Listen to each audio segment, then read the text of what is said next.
Estamos iniciando a série de entrevistas com eméritos professores desta faculdade, para preservar a memória de suas relações com esta casa, seja docente, seja discente.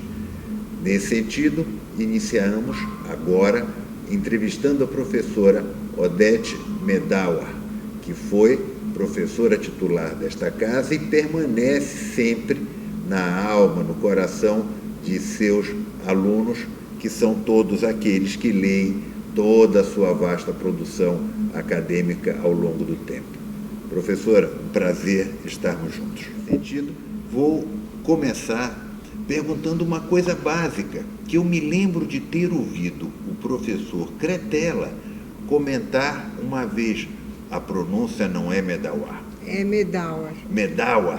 Isso é bom para esclarecer a todo mundo. Mas todos falam Medauer. Mas passa bem por Medauer. Então, passa bem. Professora Odete, conte um pouco da sua trajetória, do seu relacionamento aqui na faculdade enquanto aluna. Ou seja, quando entrou, como foi, como era a casa, era muito diferente do seu tempo de professora, dos tempos atuais. Conte um pouco para a gente. Bom, eu ingressei aqui em 1963, o vestibular não era como hoje, que nós temos a FUVEST, era mais simples, havia menos candidatos, não o número que hoje existe para direito e para outras áreas, e me formei em 1967,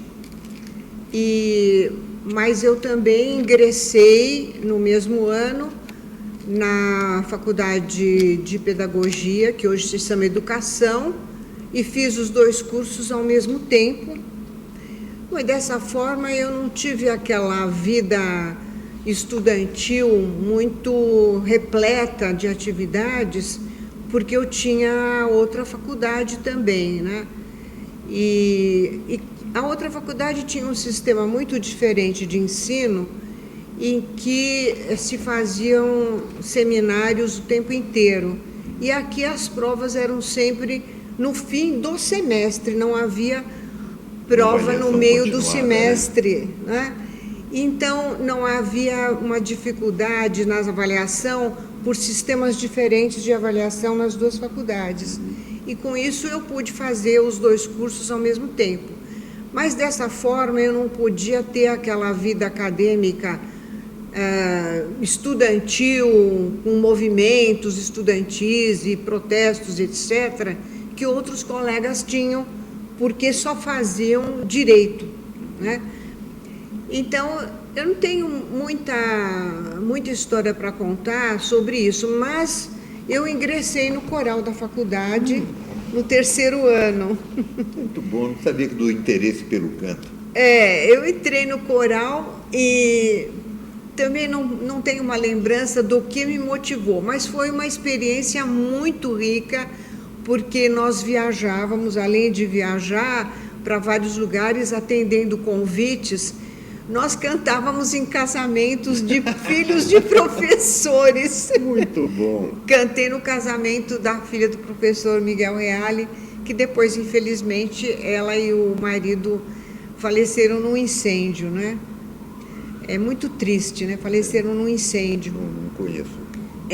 Não sei se eles estavam na França, em que país estavam, que houve um incêndio e eles faleceram. E o professor Reale e a esposa criaram os netos, né?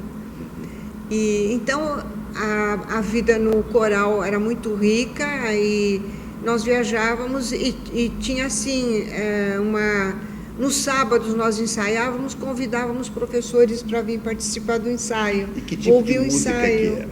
Bom, os hinos acadêmicos, né? Os acadêmicos, né? As trovas acadêmicas sempre, né? Nunca deixamos de cantar as trovas. Mesmo nos casamentos? Casamentos eu não sei, não lembro se nós cantávamos, mas músicas religiosas, nós tínhamos músicas religiosas, né? Muito bem. Que nós cantávamos em casamento.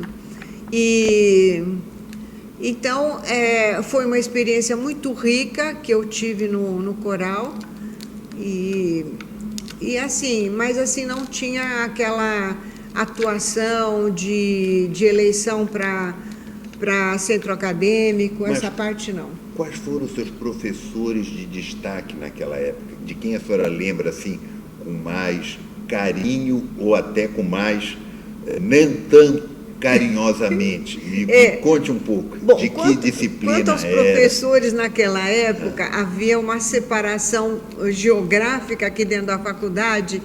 Quem não era titular não frequentava a sala dos professores. Só os titulares? A sala das becas, era só os titulares. Uhum. E os livre-docentes ficavam numa sala.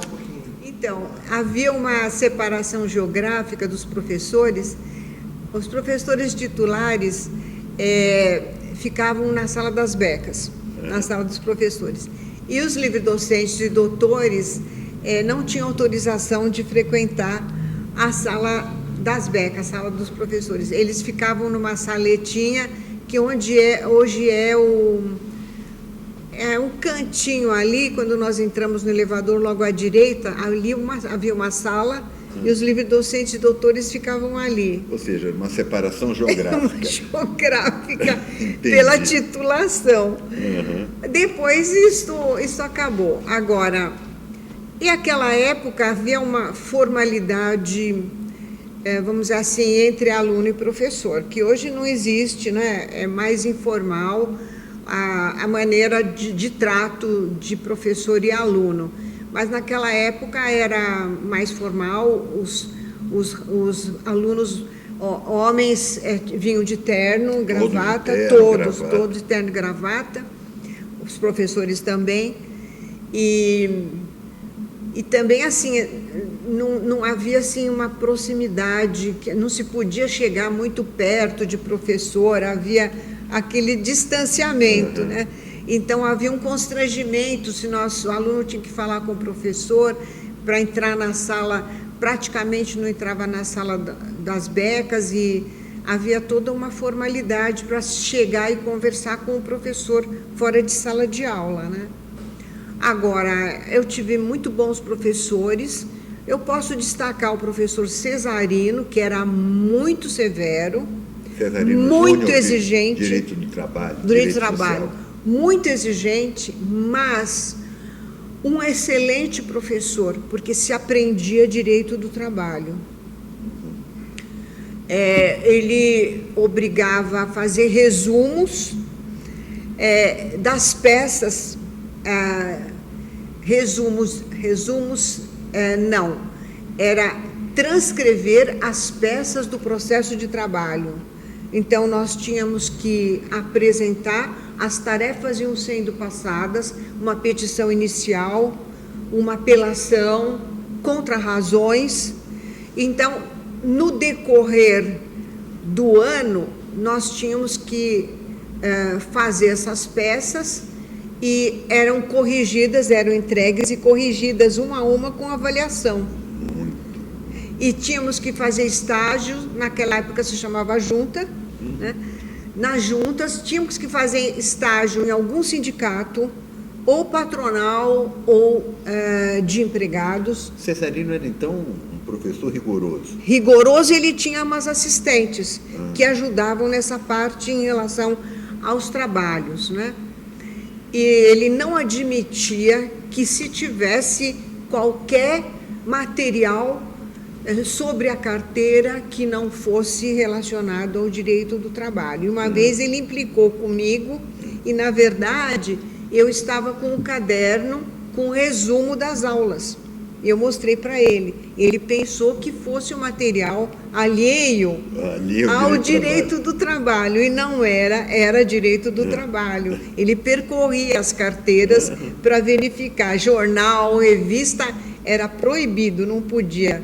Nenhum material que não tivesse nada a ver com o direito do trabalho. E outro professor? Assim.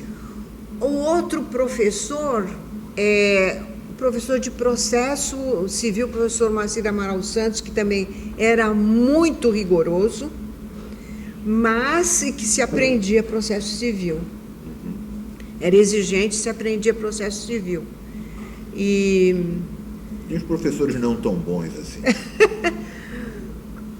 Olha, o que tinha, acho que havia alguns professores em que se fazia uma folia muito grande na aula. Uma folia. Um professor de direito civil, que era muito bom como ser humano e era muito competente, mas ele não tinha um rigor para conduzir a disciplina dos alunos. Então, simulavam um casamento de 2 estudantes, diziam que iam convidá-lo como padrinho, sabe, aquela folia. Aí todo mundo assim, olha, tem aula do professor tal. Todo mundo ia correndo para a aula, uma aula com muita frequência, por causa da folia. Entendi, era animado. Era animado, certo, animado. Então, é aquela confusão. Mas, assim, do ponto de vista teórico, era um excelente professor, um professor com muito conhecimento, mas que não tinha essa capacidade de disciplinar a turma jovem, quer brincar alegre, sempre, né? aluno, alegria aqui na faculdade, né? Aluno é aluno, né? Sempre. E então, assim, eu tenho essa lembrança aí, assim, dos outros professores. O professor Ataliba Nogueira, que também ele tinha uma veia meio irônica e meio sarcástica quando ele implicava com algum aluno. Ele usava um vocabulário erudito que às vezes nós não conhecíamos o sentido, íamos procurar no dicionário o que era, né? E sempre era o uma estado é gozação meio e com o não aluno. fim. Mas certa ironia, um sarcasmo, se o aluno era estava falando, estava conversando.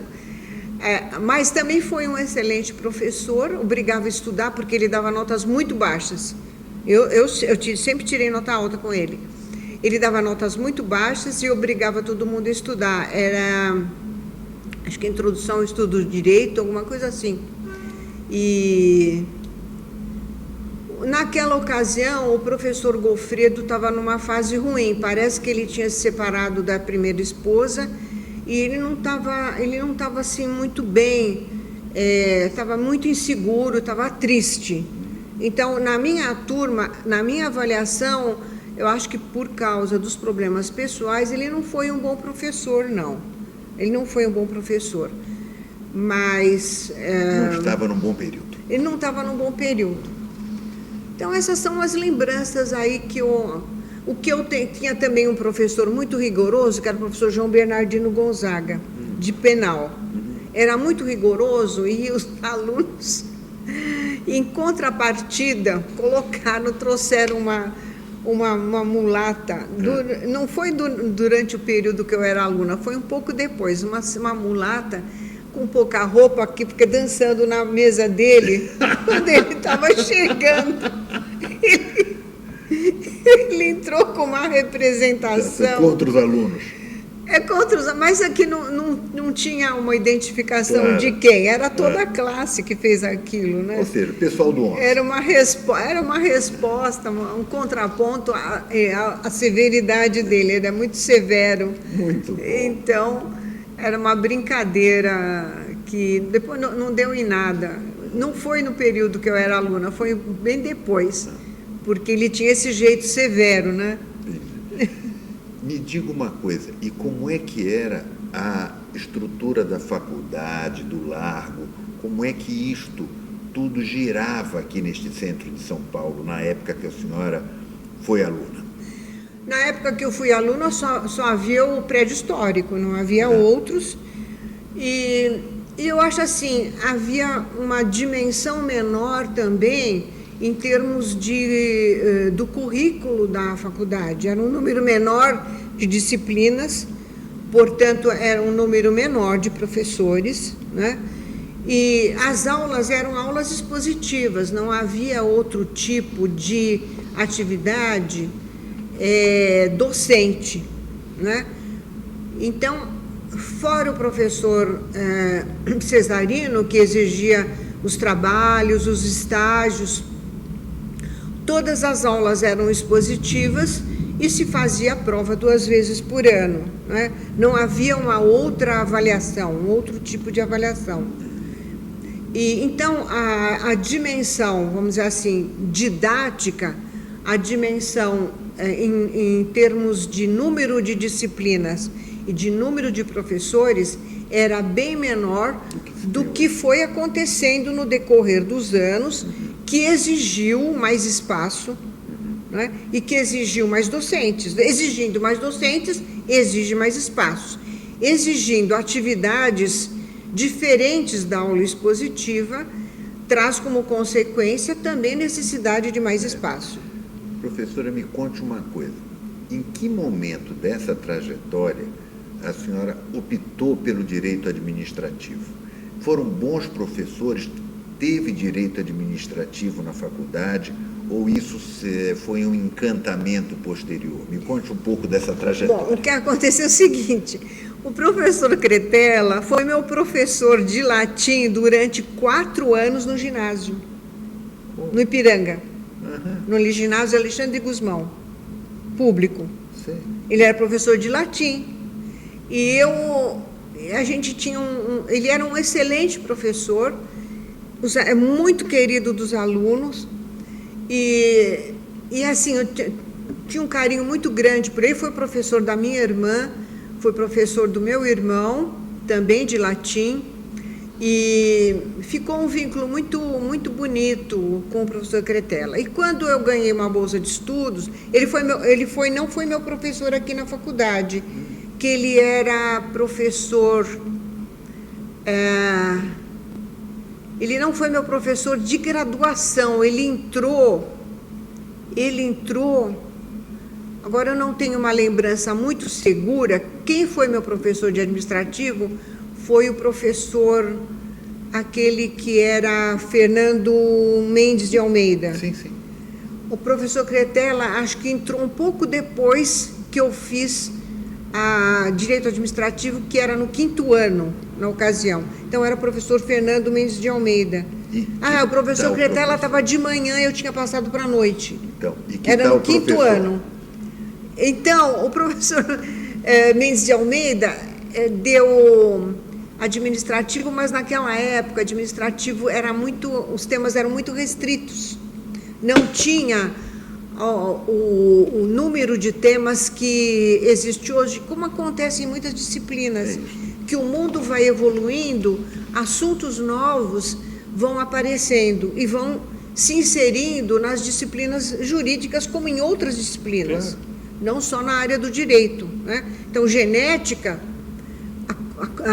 não existe há tanto tempo assim, né? Genética, toda a questão de DNA, que foi chegando com os progressos da ciência também, né? Da ciência médica, e é o que acontece, da ciência com a biológica. evolução da sociedade, exatamente, que requer outras preocupações do direito. Então, o direito administrativo era muito restrito. Então, eu não fui aluna do professor Cretella na graduação, mas fui na pós, né? Fui na pós-graduação depois que eu viajei. Mas quando eu ganhei a bolsa de estudos, eu fui conversar com o professor Cretella. Que disciplinas eu tinha que escolher. Mas vale a pena comentar dessa bolsa de estudos, que eu acho que a gente não fez referência agora. Comente da bolsa, depois comente do mestrado e a gente segue. Bom, eu terminei o curso e surgiu uma notícia de bolsa de estudo que estava sendo oferecida pela Fundação Rotary Club, Fundação Rotária, que tinha um programa, não sei se ainda tem, um programa de bolsa de estudos. Então, eu me inscrevi e eu acabei ganhando, sendo escolhida. Tinha um processo de escolha e eu acabei sendo escolhida, e eles tinham opção de universidades estrangeiras. Eu falava bem francês, eu escolhi algumas de língua francesa e eles me indicaram a Faculdade de Direito da Universidade de Liège, na Bélgica. E foi um período bom? Foi um período maravilhoso para mim. Eu fui conversar com o professor Cretella, eu tinha o rol das disciplinas que eu podia escolher, e eu já tinha colocado direito público, né? Eu não coloquei nem constitucional nem administrativo, eu estava em dúvida em constitucional e administrativo. Falei com o professor Cretella, ele conhecia alguns professores de administrativo e ele me indicou algumas disciplinas de administrativo. Eu fiz uma disciplina de ciência política e fiz disciplina de constitucional. e fiz um conjunto de disciplinas de administrativo. E gostei, acabei gostando também, né? E quando eu voltei, um ano depois, eu até me inscrevi num curso de especialização que tinha aqui, não havia pós-graduação, a pós-graduação começou em 1972, eu me inscrevi para mestrado. Naquela época não havia a possibilidade de passar direto para o doutorado, tinha que passar primeiro pelo mestrado. Então eu me inscrevi no mestrado com o professor Cretella, orientador, né? E aí eu fiz mestrado e doutorado com ele, em administrativo. Qual foi o ano que concluiu o doutorado? O doutorado terminei em 75. 75. O que foi? Cara, realmente eu não estou lembrando o que foi. Mas aí... As duas teses. Mas você seguiu dando... administrava aula Então, nessa época? eu entrei aqui na faculdade em 1973 como professora efetiva. Após o doutorado. Após o doutorado. Após o doutorado. Tá. Mas antes tinha uma contratação como...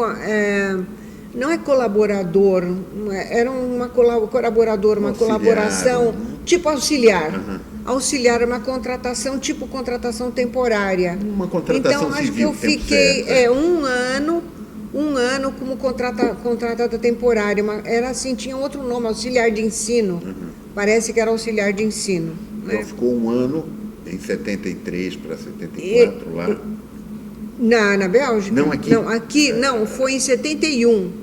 71... Tinha sido contratada. 72, 71 para 72. Perfeito. Por aí. Aí depois fiz Fiz concurso de concurso ingresso. e fiquei efetiva.